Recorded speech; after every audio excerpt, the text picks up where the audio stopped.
هذه الدنيا.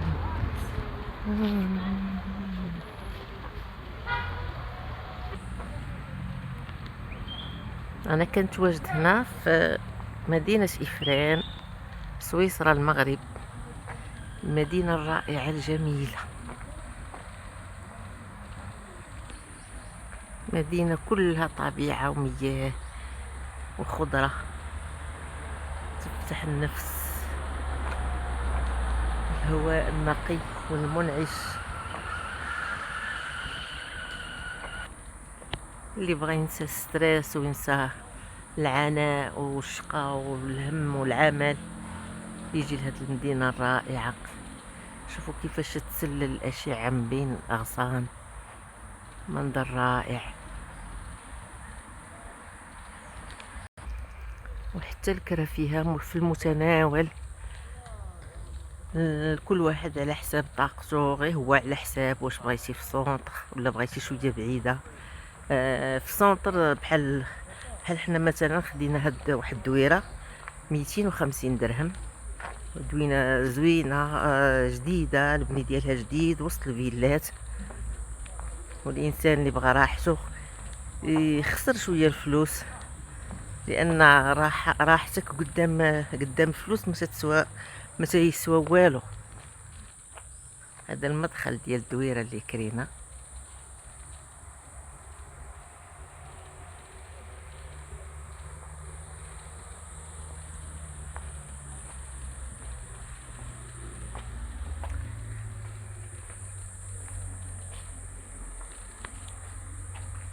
هي هذه الدار، هذه الدخله، كاين الحمام،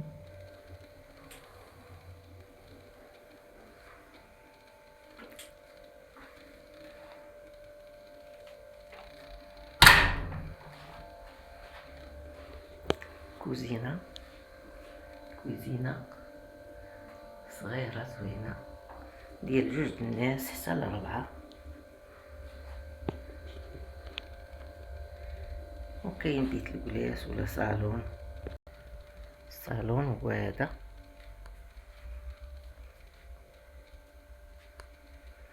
تلفازه،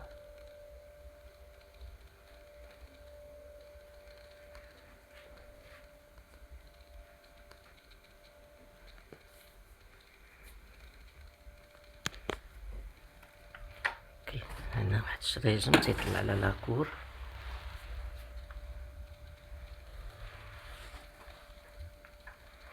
وهذا بيت النعاس.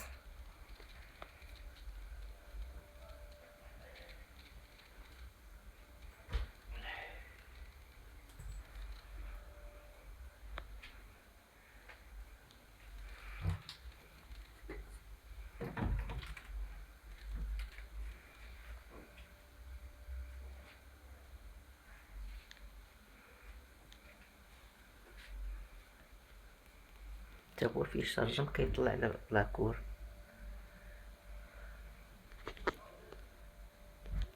اللي بغى الهدوء والكالم يجي لإفران، طبيعة والنسيم العليل والماء البارد والماء الحلو العذب والأشجار والمناظر رائعة.